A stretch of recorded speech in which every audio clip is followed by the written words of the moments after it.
All right. All right. Got him. What You is up, did. everybody? Wednesday night, the Staple Show is back. We are ready to go. I can hear myself in the background. So Ryan did something audio-wise that's Uh-oh. completely screwing with me right now. I thought we had us all figured out, Ryan. So you know what the I did problem too. was? See what the problem was? He was too busy with a dad joke Mm. right at the jump. You gonna tell the dad joke on here or no? No. Okay. All right. No, I mean, come on. Let's keep it PG-13 That's here. right. What is up, everybody? I'm tired. I feel like the week's kind of catching up to me here. We got a chance to talk to Sean McDermott, Josh Allen, Stephon Diggs, Jordan Poyer, and Devin Singletary today. So I'll have a little bit from that. We'll also talk a little bit about the injury report for the Bills. Very clean once again. I think Bills fans are going to be excited. We'll talk about my little back and forth with some members of Chiefs Kingdom today.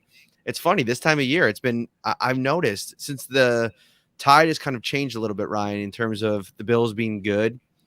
The opposing team's fan base, the interactions on social media have gotten much more contentious. We'll get into that a little bit as well, and then we'll have Aaron Ladd from KSHB in Kansas City. We'll have him on for a bit to kind of get a view from the other side in this matchup. We're going to talk a lot about it tonight. We're going to dip our toes in the water. We're going to get our feet wet a little bit. And whether you're celebrating at home or away this weekend, Tops has all your fan favorites ready to enjoy for football, entertaining, or any occasion. Ryan Talbot, how are you? Hey, I'm doing great. Excited about this matchup. I know they already faced off once this year, but we were talking about it pre-show. This is both teams much different coming into this matchup. Exactly right. And I think one of the things, you mentioned it before we came on, and I think it's a good place to start, is how much different both of these teams are going into this matchup than they were in week 5. For you, what stands out as an area where, if from a Bills perspective, you're most aware of how much maybe better Kansas City is playing in whatever area of the game? Well, I think you'd have to go to the defensive line just in general. One, the Bills did not see Chris Jones in that first matchup. And mind you, early in the season, Jones was playing out of position at defensive end more than anything else. They go and they make a trade for Melvin Ingram, which allowed Chris Jones to go back to the inside. And they saw Ingram in week 1 against Pittsburgh. They didn't see Chris Jones in week 5. Just that combination alone might give the Bills fans a little bit of pause at home about this matchup. Bills offensive line, to their credit, has been playing great ball. Maybe it'll be a non-factor, but for me, that's the one area that really stands out. Is there anything for you that stands out differently? Well, yeah, we could talk about some other things, but I want to kind of stick there for a moment because, you look at Melvin Ingram and he had such a hot start for Pittsburgh.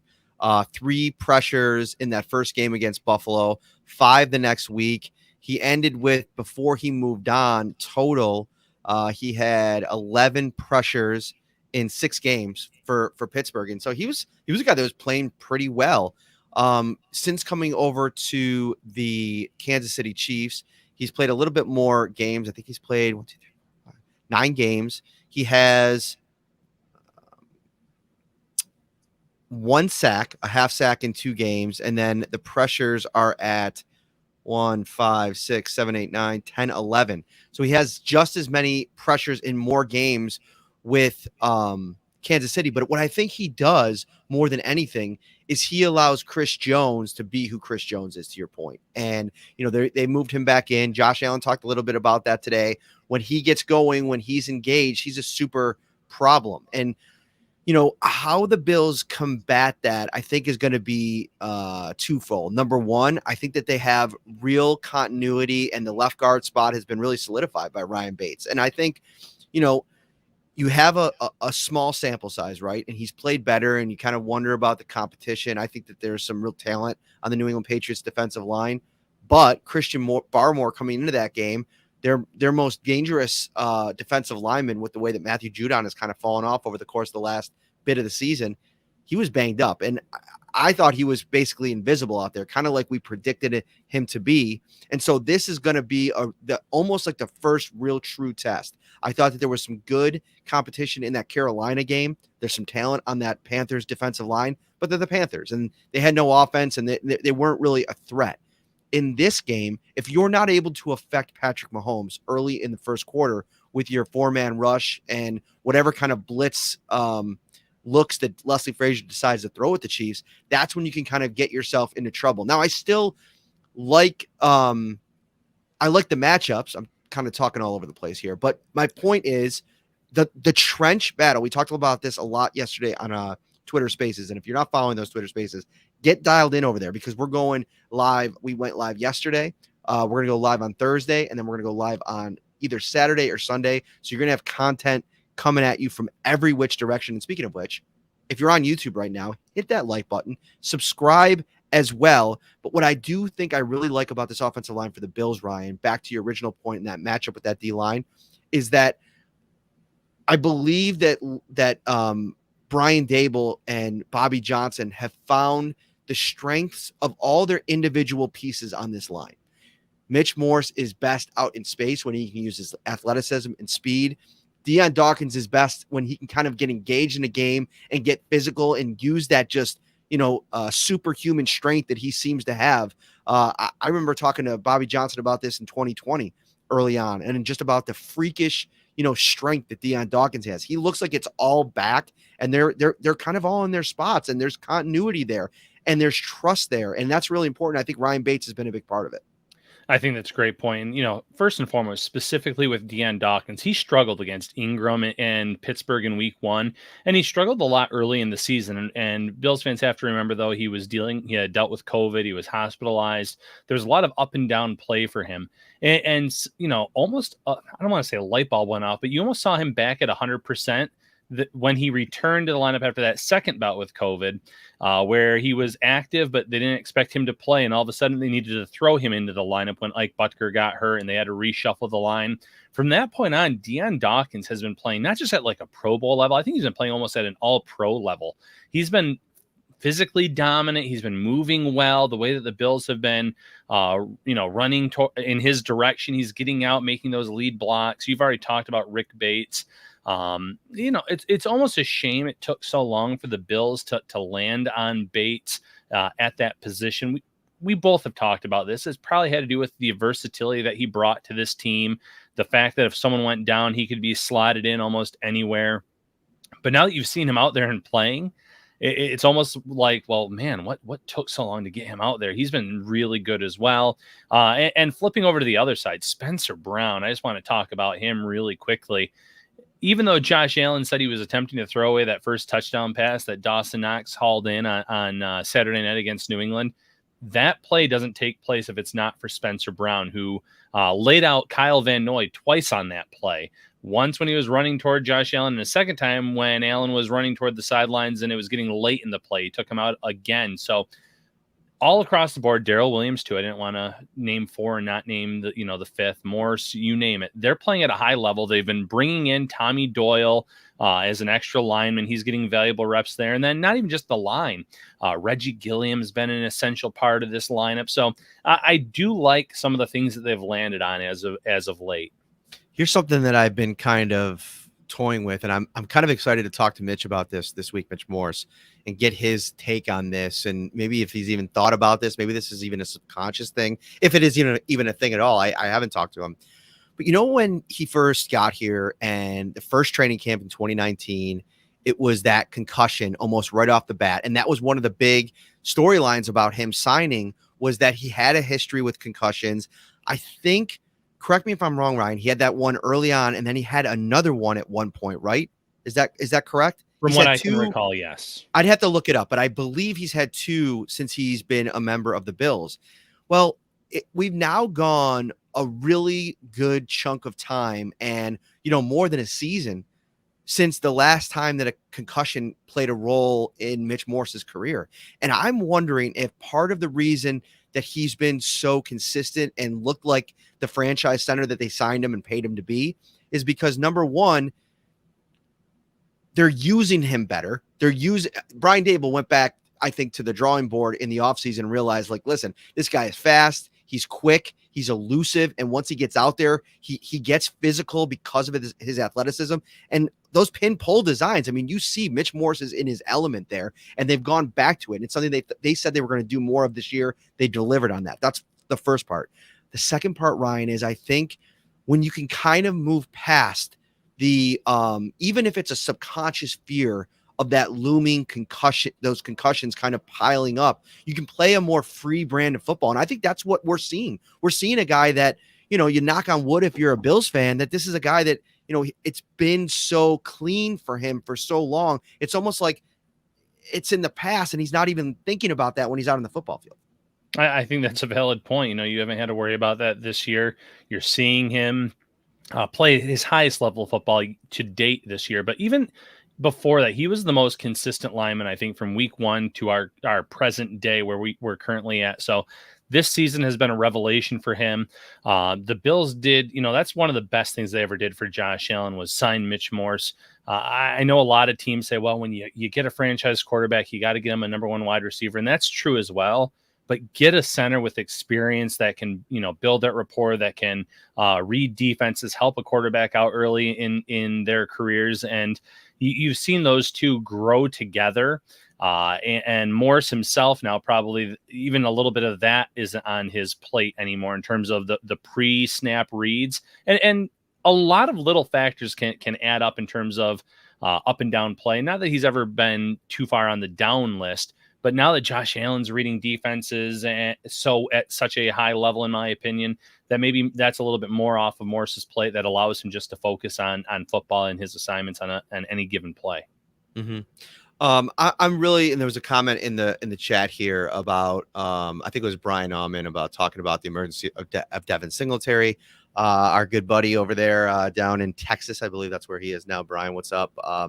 We talk about the emergence of Singletary, but really it's about the continuity of the offensive line and the, you know, even to kind of add on to that, Ryan, I think that the mentality that they're playing with, and I think it's like in a lot of ways, the line as a group and then Devin Singletary, I feel like they're in this really nice groove that's kind of elicited a lot of confidence in the way that they play the game.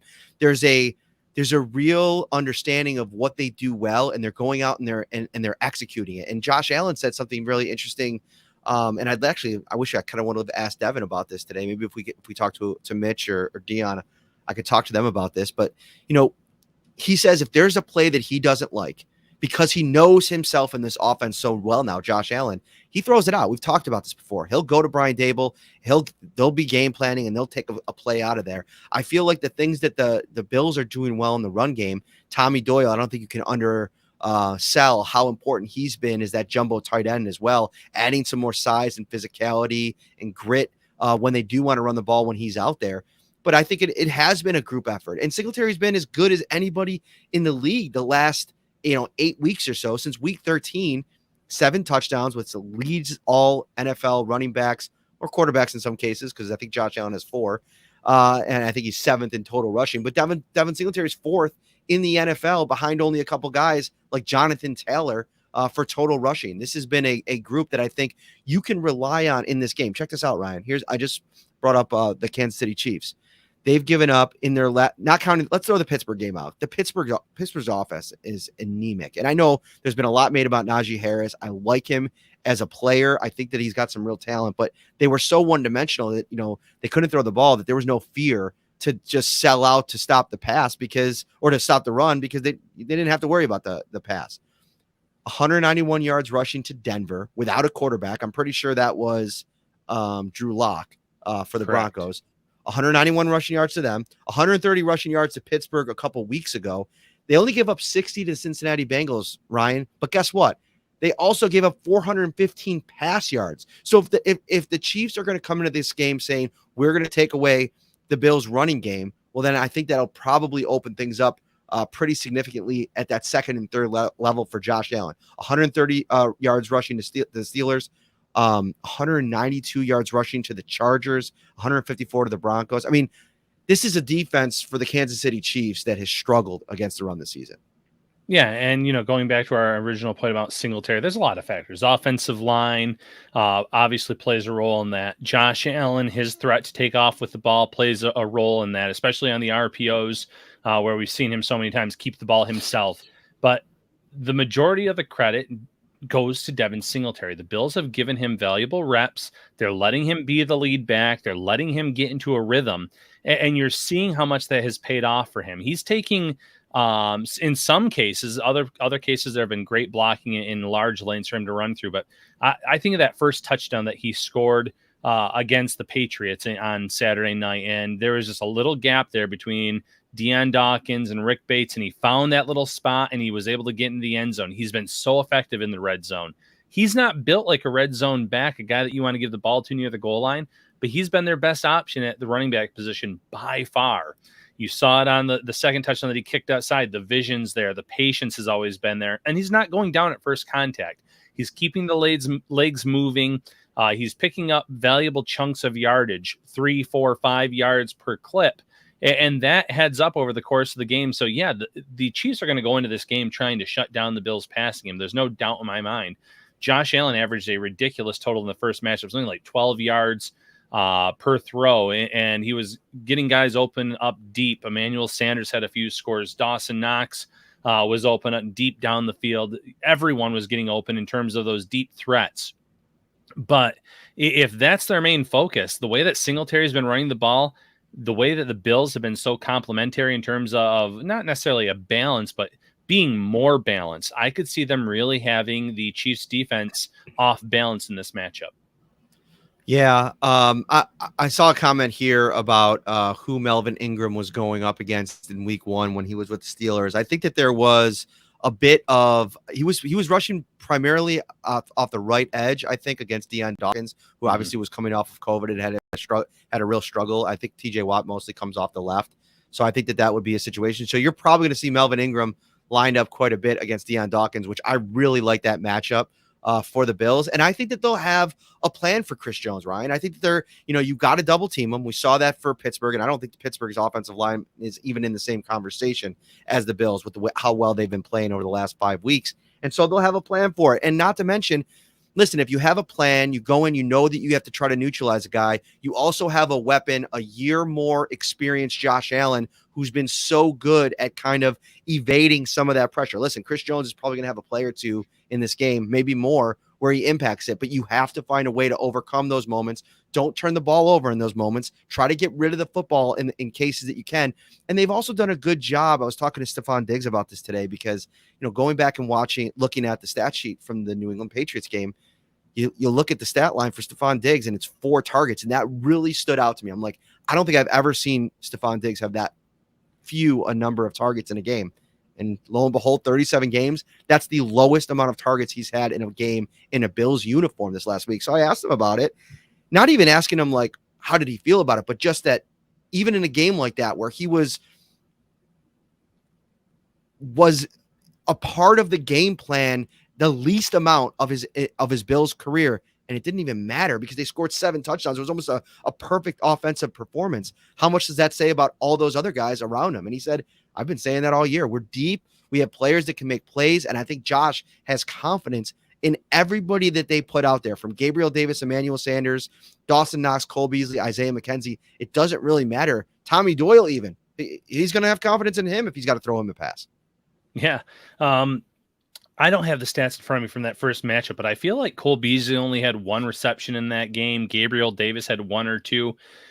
There's so many players now that are getting into a groove on this offense that I could see maybe Stephon Diggs doesn't get 4 targets. Maybe it's 8, maybe it's 12 because he is the number 1 weapon. But this is what Brian Daboll has probably wanted from day one. Having everyone out there, everyone at his disposal. Isaiah McKenzie, another player that can hurt this Chiefs defense. I love the way that they utilized him against the Patriots, putting him in the backfield, using him to go one direction when the Bills went the other way, throwing those defenses, on their heels, keeping them off balance.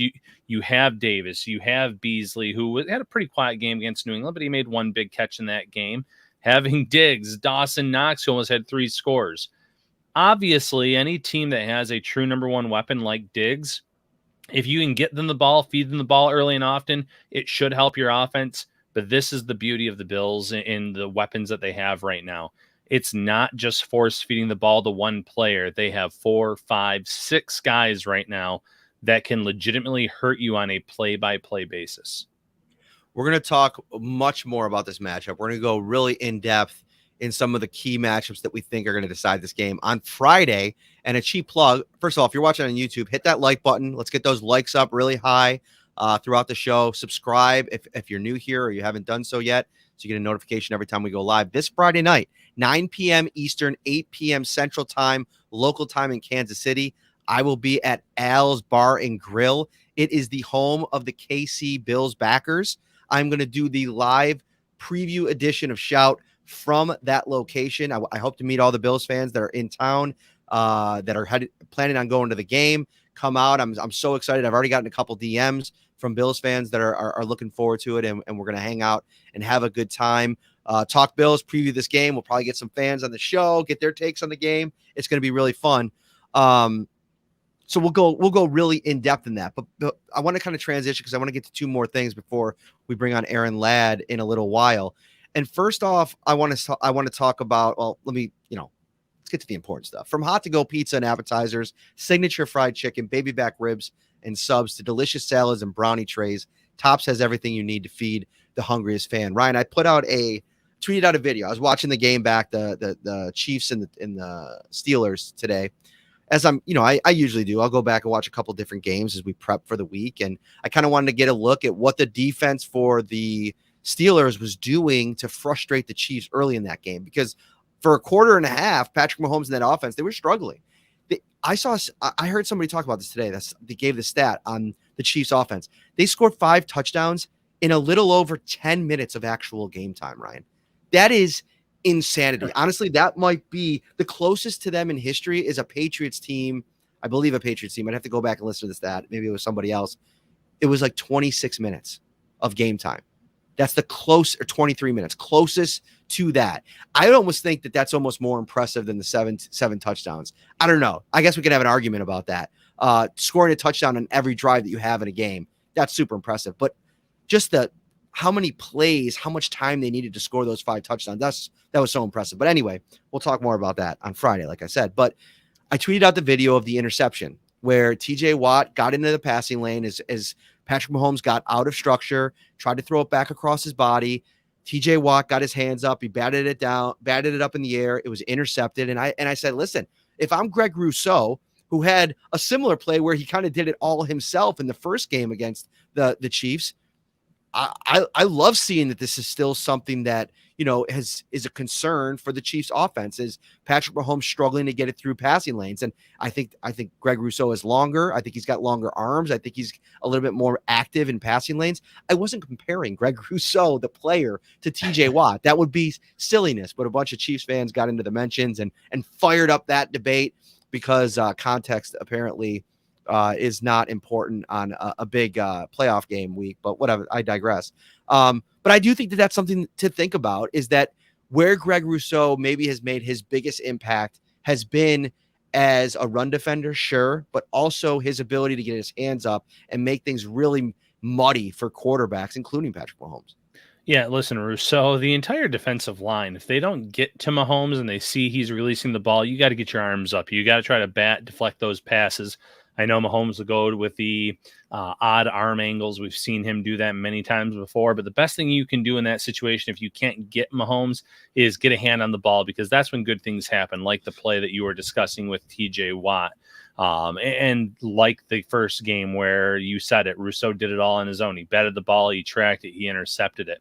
The Bills need to create a turnover or two in this game, just like they created multiple turnovers in that first matchup to kind of build a lead, get ahead, keep that lead because this team is very dangerous. The Chiefs, that is, on offense. And it's going to be a shootout of sorts. There's no doubt in my mind on that. So Rousseau, even, Oliver, Harrison, Phillips, Latulele, who looked really good on his sack in that matchup. The veterans, Hughes, Addison, the list goes on and on and on. Get your hands up if you're not going to be able to take him down.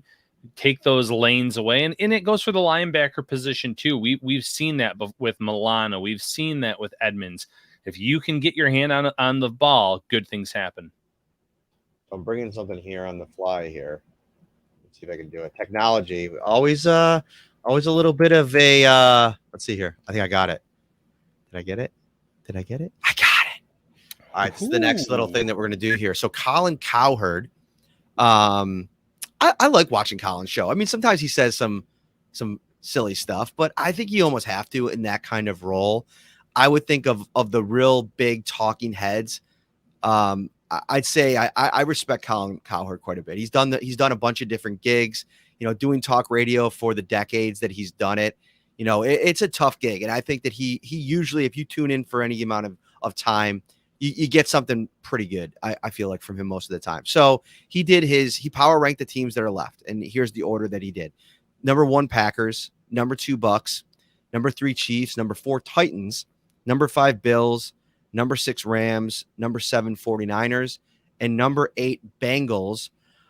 I wanted to kind of discuss this a little bit because I think I kind of move some pieces around here, Ryan. What sticks out to you the most looking at these power rankings?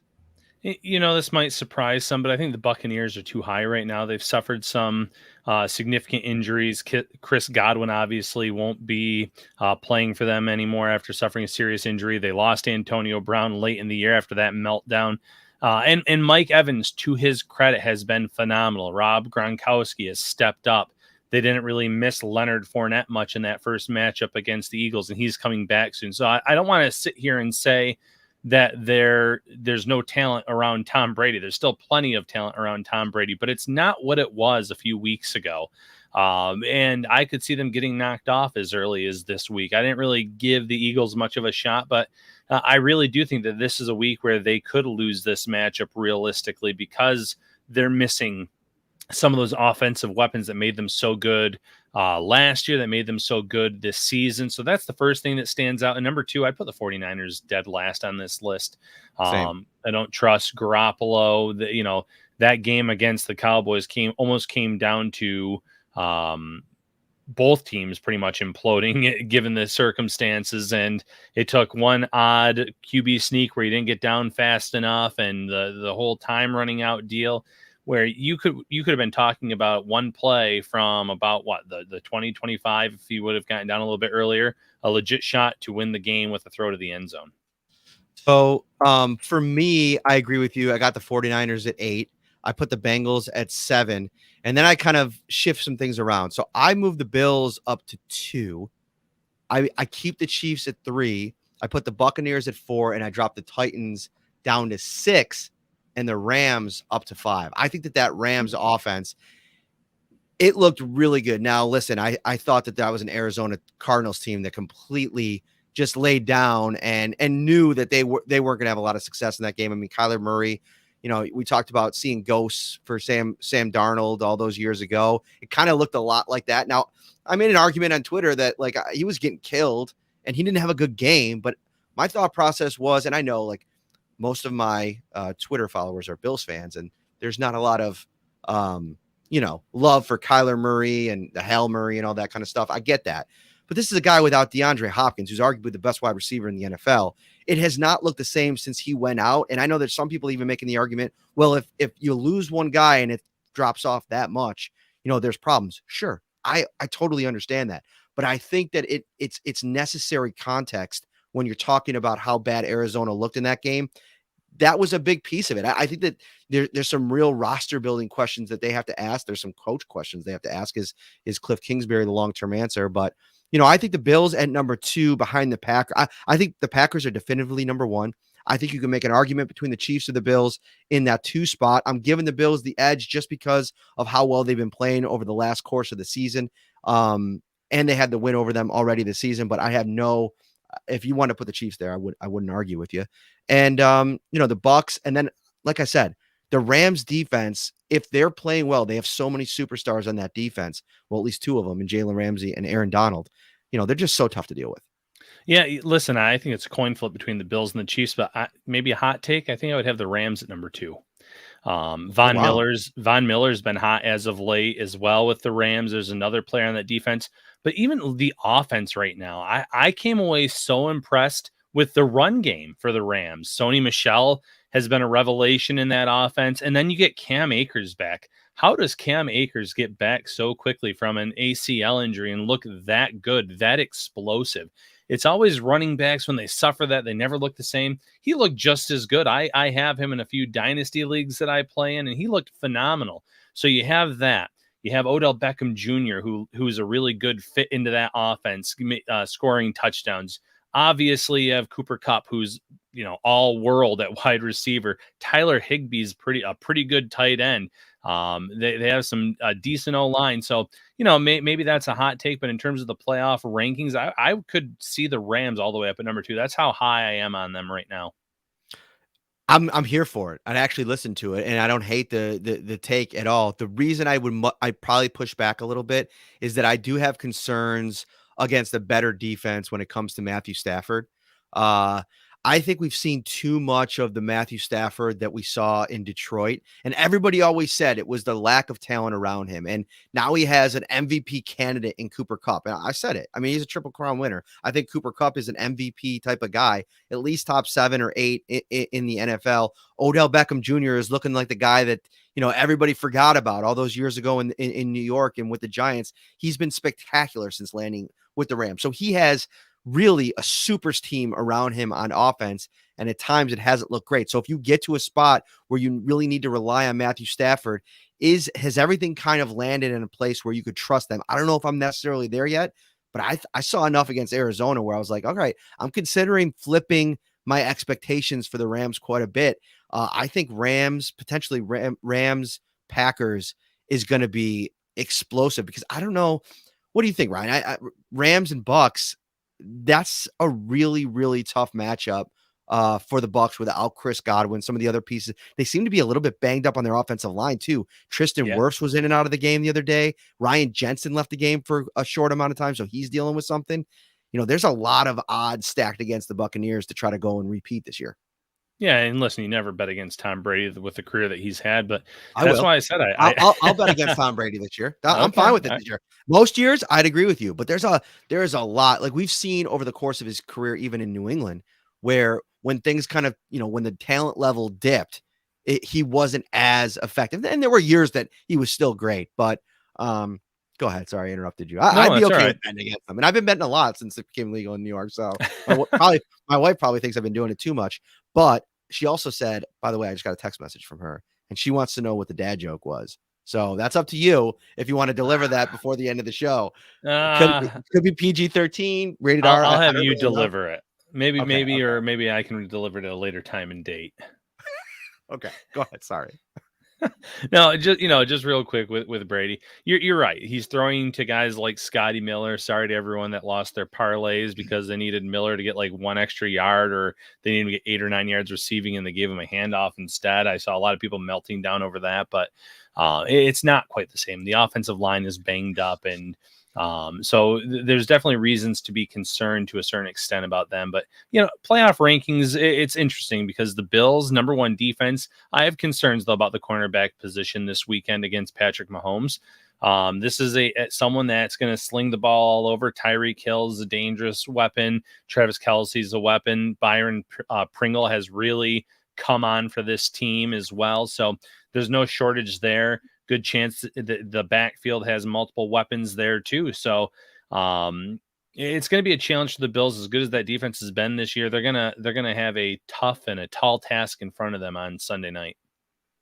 All right, so this has been a fun little show. We kind of came into this, we were like, hey, what do you want to talk about? And I knew I had a couple things I wanted to get to. This has been really fun, and I'm really excited for the next part here. Let's bring in our special guest, Mr. Aaron Ladd, KSHB 41 in Kansas City.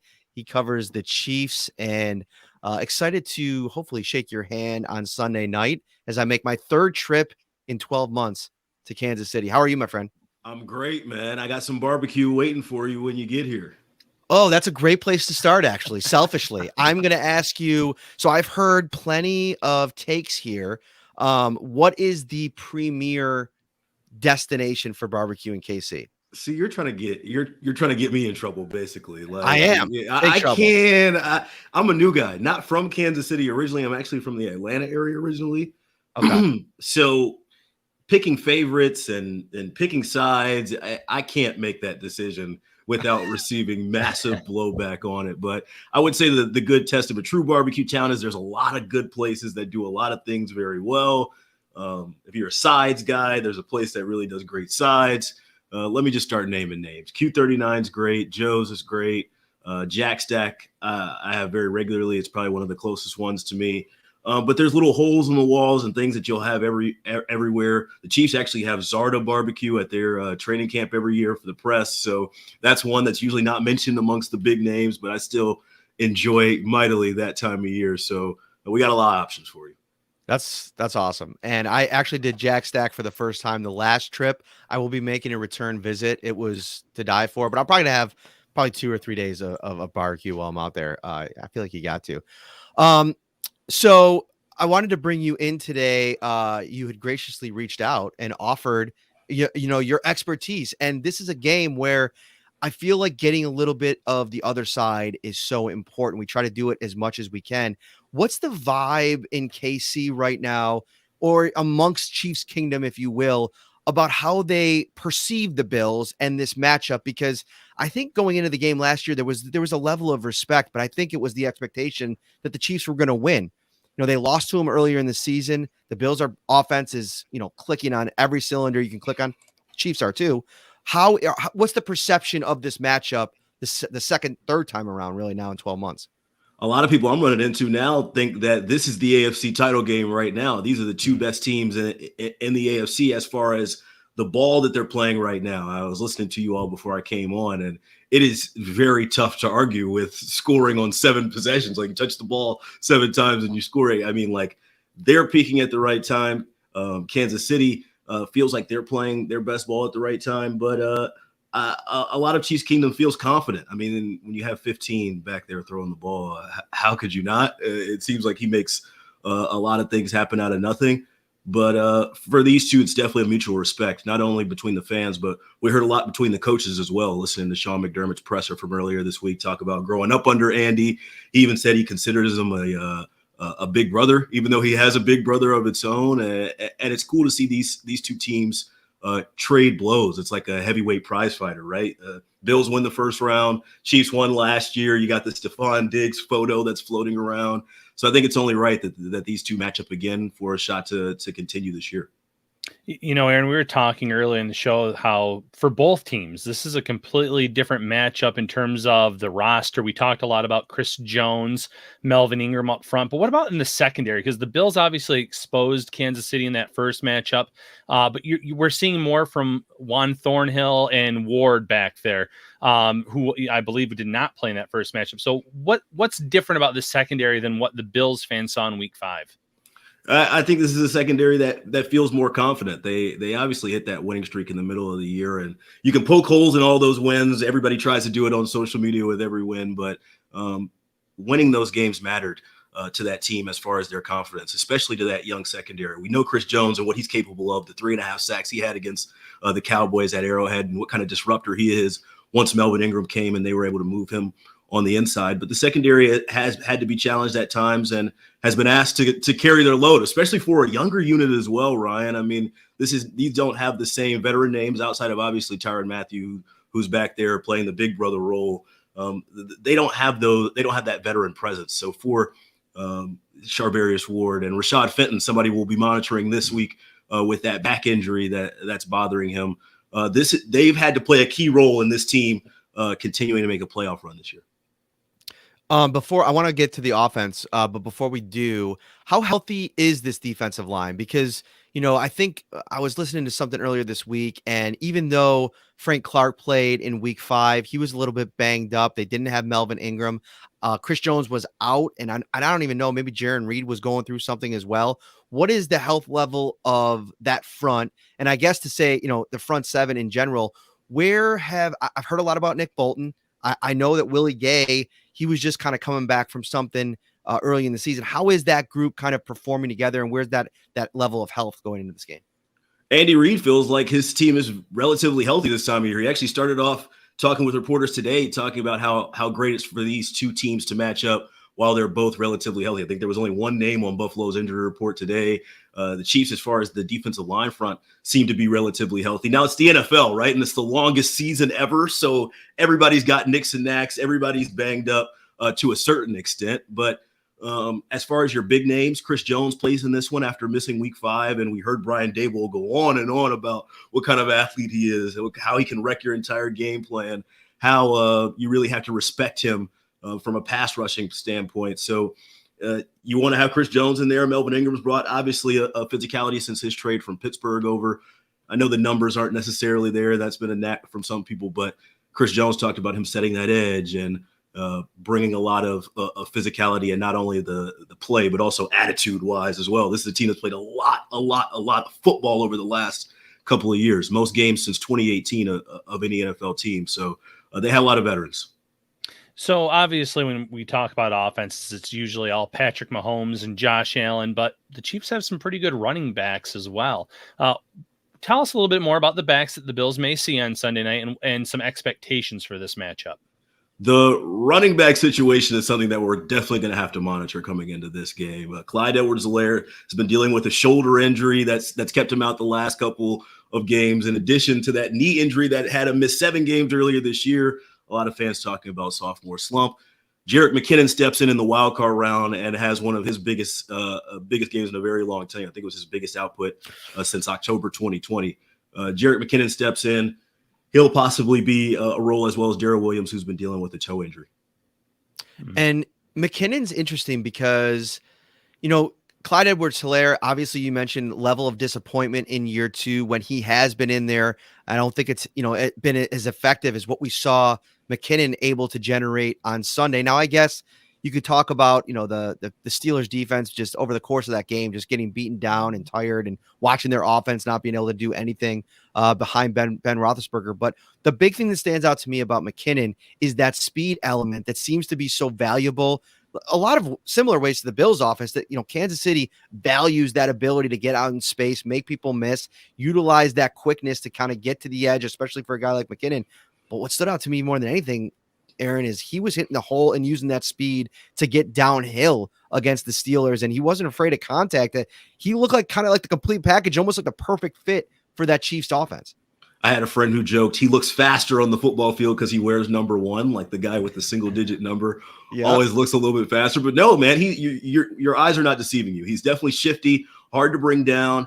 And what Chiefs fans have been extremely clamoring for with Clyde Edwards-Helaire is that addition in the pass game. And we saw that in the wild card round from Jerick McKinnon and just how hard he is to bring down once he is in that pass game, the screen game factor there. It's going to be very, very hard to deny the opportunity that he earned in that wild card round. The reporters asked Andy Reid first day on Monday, has Jerick earned the running back 1 position? And, Andy's never really gonna say anything, spoiler alert, especially he's not going to give Sean McDermott any extra ammunition this week. But so he was kind of mum, just said, hey, we'll see how it goes. And he kind of has to say that because of the injuries that they're dealing with. I mean, Clyde and Darrell, I assume if they're ready to play, they will factor in some point in time, no matter what McKinnon looked like in the wild card round.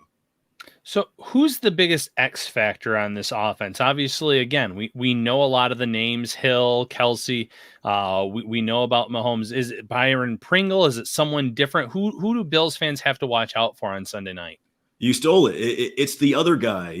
Every team knows they have to find a way to stop Kelsey and Hill. And every team, when they go up against the Chiefs, figures they have a way to stop that. But it's the other guy that will hurt you. In years past, it's been Sammy Watkins, especially this time of the year, right?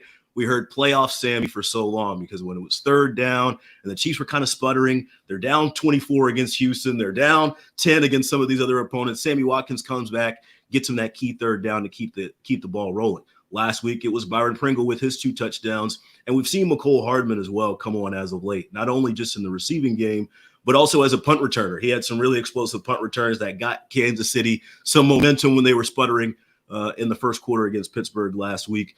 I would say if there's an X factor on offense, you got to look to try and limit those other guys' production when they get their opportunity. One of the things that happened in the AFC title game last year was the Bills got out to a fast start. Not so much offensively, but they took advantage of that turnover, scored on the next play. And before you know it, it's 9-0. And I felt like even at that point, Kansas City was just kind of like, all right, we'll get this thing going eventually. What's it been like this season from an adversity standpoint? Because this is a situation where if either offense gets off to a slow start, I feel like the other offense has the capability to just go up 14-0 in a blink of an eye. Is this that same Chiefs offense that if this is a gunfight, if this is a back and forth affair, how have they handled adversity throughout the season? And this is probably the most look into the magic ball question that you've asked. I mean, Yeah. I don't think any of us have any idea what is going to happen, because the Chiefs have shown us everything along the way this year. They've started 3-4. They've shown us games where they don't score for a quarter and a half and then score 5 touchdowns in 11 game minutes like they did last week. And then they have games where they get into the gunfight. I think about the game in LA Thursday night. It goes to overtime. Those two teams were battling down the end of the stretch, and Kansas City really had 21 points through the third quarter. A lot of those points came in the fourth quarter and overtime. They've shown us an ability to win games in all formats, but it really worries me that they're starting slow in these first quarters. No points in the first quarter last week. Week 5, when these two teams matched up before, only 3 points against Buffalo the first time. You can't do that again, especially against a Buffalo team where their last time out they didn't miss, right? They scored every drive. You can't continue to keep starting slow, because at a certain point you believe it's going to bite you in the rear end. Go ahead, Ryan. Well, obviously, if they had the answer to this, they would have fixed it by now. But what are some of the reasons for the slow starts, in your opinion? Man,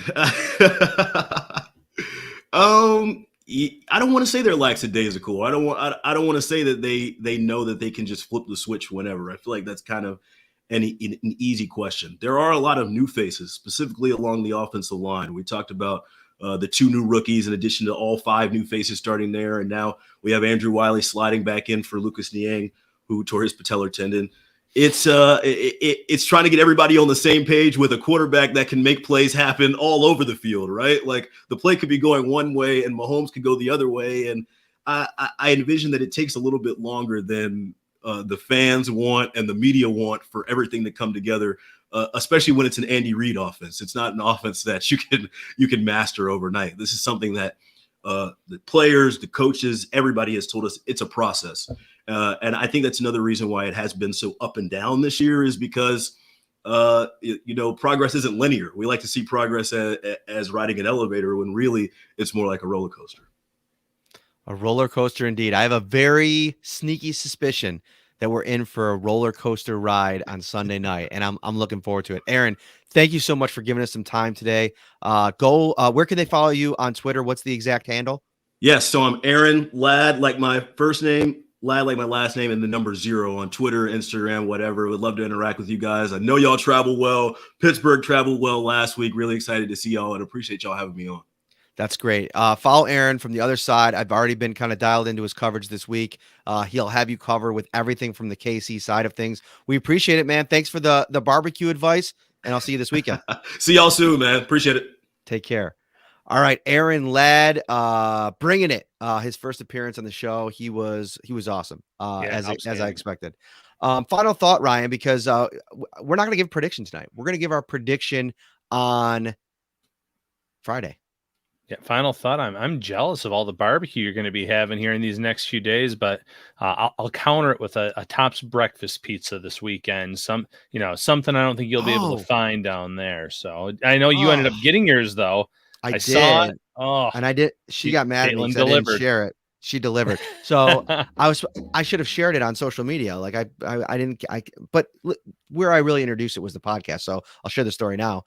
On the podcast after the game, I said, listen, if I come home, when I'm going to get home and to sleep at about 4 a.m., 5 a.m., if I wake up to a Tops breakfast pizza, it wouldn't be the worst thing. And I was speaking to my wife. Lo and behold, I get up at about 10 a.m.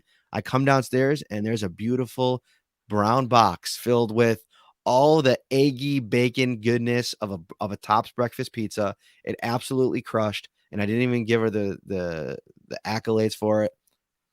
That is not husband of the year material. And she's still mad about not hearing the joke also, Ryan. So there you have it. I promise you, Caitlin, you'll hear it sooner rather than later.